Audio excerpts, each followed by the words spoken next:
السلام عليكم.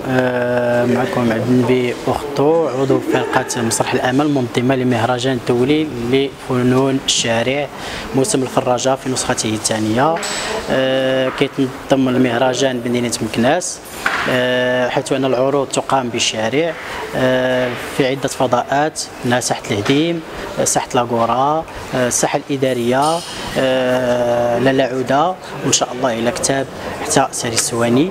هاد السنة إن شاء الله سنة 2014 الموسم كينفتح على أنواع فرجة اللي هي متنوعة، ما بين رقص وغناء وحكواتي ومسرح ولا دونس اوكسيدونتال.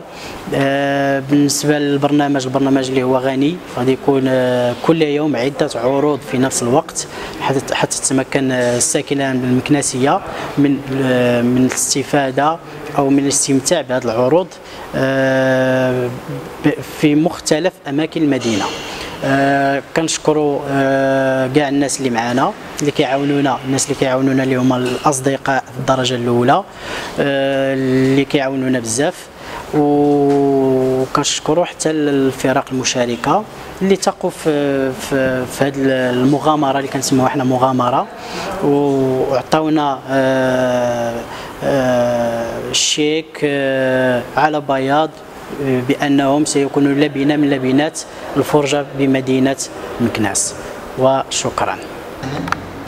عن افتتاح الرسمي موسم الفراجة، مرحبا بكم.